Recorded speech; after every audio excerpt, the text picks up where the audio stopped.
Hey, Final Community. Good to see you again.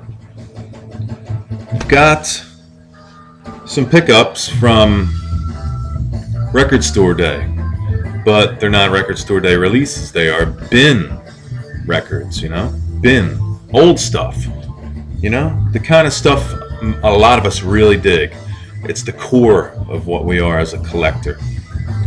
And I did pretty darn good. Actually, it wasn't even, if you saw my Record Store Day post, I mentioned that I had a connection in a local store that held off, that put aside a few of the grails I was looking for. But I didn't go there. My buddy that I went with, he went there and picked the things up. And I went to another store to wait there. That way, if either one of us had any, I can't find this, but I got it, and you can, and I got it, and I'll pick it up, and then we'll trade it off, and then it'll all be good. So that's what we were hoping to do, and it really worked out. When we were done, he basically says, yo, you got to head back, go to Tunes. You're driving right by on your way home. Go back into Tunes and look in the bin, look in the A's and look in the Z's. I think there's going to be some stuff you want. And there sure as hell was. Let me show you a few randoms. These are filler. We've seen these. We've seen these before. They're awesome, but a lot of us already have them. Maybe not this one. This is one I haven't seen before. This is Buddy Miles live. He's in like the mountain. He is the mountain. I think that's what he's going for here. I am the mountain. Killer. I love his kit. Look at that fro, man. Stars and Stripes kit. This was recorded over a few dates. I believe around California. It's really cool. Good live stuff. Of course he does. You got to do them changes. They're extended tunes, and I think this might be a cover. I'm not sure about the cover deal, but it's cool, and I didn't see it before, so I picked it up. I like Buddy. Here we go, the OG. Foundation stuff. Long lost LP, man. You know what I'm talking about. This is foundation stuff. Excuse me. Stuff that I actually didn't have. And I picked it up for the hefty price of $1. And I'm glad I found it. Glad I found it. It's in great condition. Bulk. Here, this is cool. I never had this before, so I wasn't really sure what it was when I was looking at it. Of course, I had like a duh moment when I realized it was actually Santana 3. But the artwork was like, whoa, man. It's like, whoa. It's like, whoa, trippy, you know what I mean? That's some crazy stuff. And that was $1. $1, man. Getting back to the roots. When you do good in a dollar bin, you can walk away only spending $20 and come home with a nice handful of stuff. As opposed to Record Store Day, where if you spent $20, you'd be lucky to get maybe a 7-inch or something like that. I paid some sick money for r.s.d. stuff. I'm not totally cool with it, but I wanted them. I had it saved up a little bit, so spend the money, right? Support your local record store. We'll just say that. Kansas. Another one I didn't have. The final one for the Kansas. The ones that I want anyway in the Kansas collection. Another $1. All in good shape. All in good shape. Now here's one that I actually wanted for a while. This is by far my favorite Savoy Brown album. This is Raw Sienna. An excellent album. In my opinion, it's the album that they veered furthest away from traditional blues and got really heavy. Not just like a blues rock heavy, but there's some shredding going on this album. You got to check this out. Raw Sienna. That was $1 too. It's funny. you know, some other stuff, some other Savoy Brown, Looking In, Hellbound Train. I found those albums, and they were in this condition. All right, a little bit better. I mean, this is not beat up by any means. But, you know, $9, $10, $11 for that stuff. And then you just stumble across one that's actually on your list, and it's $1. It's like, man. Here is... I'm babbling. Here you go. This is now what I found in bulk at Record Store Day later on my way home. This was what my friend told me to go back and look for. I found some Frank Zappa stuff, and this takes a big bite out of what I need in the collection. And these are some of my favorites, and I want to show them to you. I want to show you, I want to open these gates. If there's any gatefolds I want to show you. This is my favorite Frank Zappa artwork. Not my favorite Zappa album, but my favorite artwork on any Zappa album. And I don't know what it is about it, but it's intriguing to me. And it's funny, but it's got some kind of meaning to it. I don't know. I'm not going to dig too deep into it, but I just always found it really neat. You know, the dirt was sleeping. This was one. This is in good shape. These are all in good shape. I'm pretty sure this came in one collection, but I'm not 100% on it. This is a discreet label. Now, this is actually one of my top 3 favorite Zappa albums. Zoot Allures. Very good album. Is this gatefold? No. Not a gatefold. It's a great album.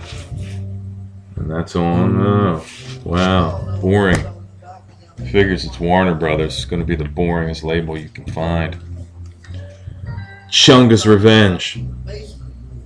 And they thought it was funny to, you know, put another sticker in his mouth.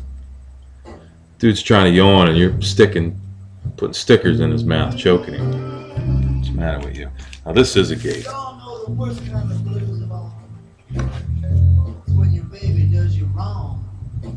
This inner reminds me of, have you seen John Entwistle's Whistle Rhymes? It's got that storybook thing to it, whatever they're trying to do. It reminds me of that. And I think this is on, yeah, this is on Bizzarro. I like the Bizzarro label. I like the colors. These are all the same. I banged them all at the same time. And there were a lot more there, but to be honest, there's a lot of Zappa I'm not interested in, not even as a collector. This is another double. Hot Rats.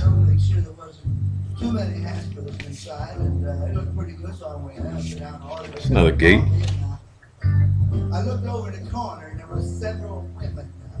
Pretty neat. This is on Bizzarro too.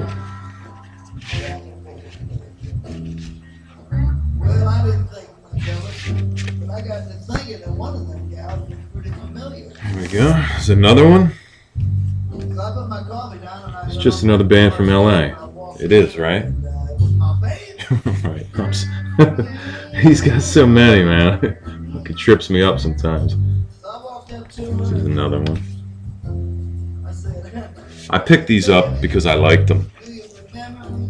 Like I said, I'm not interested in all of them. There was stuff there like 200 Motels and things like that, and I'm not really interested in that score too much, to be honest. Some of the stuff he did was so frantic, it was just beyond. I didn't want to really pay enough attention to follow it because it hurt my head to try. This is lyrics from One Size Fits All. This is a great album too. This is actually number 2 on my Zappa. Maybe you can guess number 1. Maybe not, because you're not me. How the hell are you going to know what I'm into? Good stuff on here. Florentine Pogan. Evelyn. A modified dog. Good stuff. Well, that's my r.s.d. stuff not related to r.s.d. other than finding it on the same day of r.s.d. I still have a couple stacks to show you. I have another pretty big stack of all new buys, you know, Amazon and eBay, and actually record store day things that I wasn't able to find on record store day. There were 3 titles that I was really interested in, and 2 of them I knew were going to be immediate collectibles, and I was totally right on it.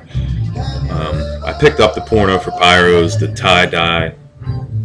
I couldn't find it in the store, so I had to order it.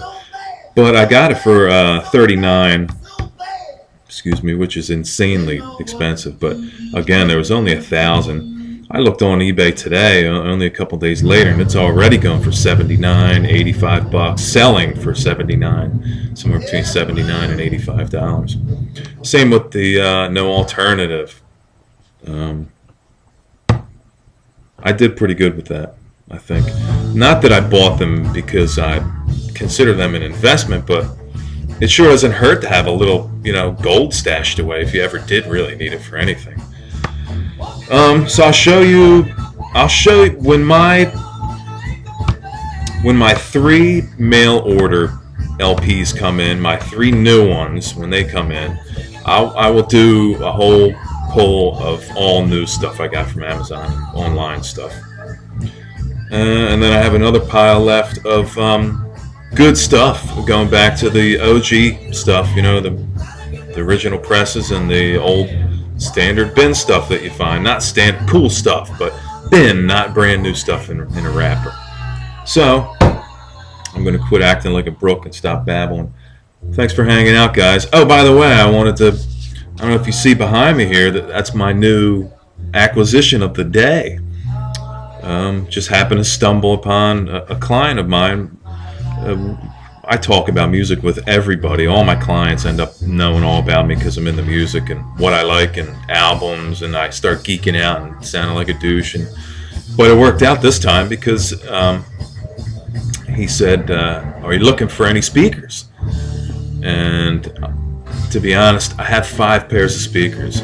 I have 1 set up on my stereo, and I have these now and 3 other pairs, big pairs of speakers that I shouldn't even have. I'm going to open up a speaker museum. Anyway, I said, yeah, I'm interested in them. What do you have? And they're early mid-80s Yamahas, and they're NS670s, and they're studio monitors. They're considered bookshelf speakers. Let me tell you, these things are heavy. I didn't pick them up initially. I just spun them around to look, check, and see if they were intact, and just wanted to get some information on them. But I didn't pick them up until today when I went back and paid the guy. I didn't have the money when we discussed selling them. So I did pick them up, and let me tell you, one of these cabinets weighs at least 60 pounds. And they're not that big. You know, these are maybe they're over 2 feet, but not any more than, I'd say, maybe 26 inches or something, maybe. And they're at least 60 pounds. The thing almost broke my back. I had no idea it was going to be that heavy. So I made a good deal with them on them. I'll let you know. Between me and you, I paid $40 for them, and they are absolutely 100% mint and intact. The actual tags with the string on it are still attached to the back of these cabinets, and they're just in perfect condition. I can't wait to hook them up. I think I'm going to put them as my second channel on my receiver, and either put them upstairs. If you've seen my other angle, I've got a spiral staircase that goes up to another loft, and I was thinking about putting them up there facing down, pointing down on an angle, you know, but we'll see where they end up. VC, thanks for stopping by. I appreciate it, man. It's been a long day for me, but I wanted to get on here and show you these records and the speakers and let you know everything's copacetic, man. All is well. And I hope all is well with you, too. Come on back and see me next time. I've been enjoying your videos. Thanks for subbing and hanging out with me. And as I always say, if you don't know, just learn.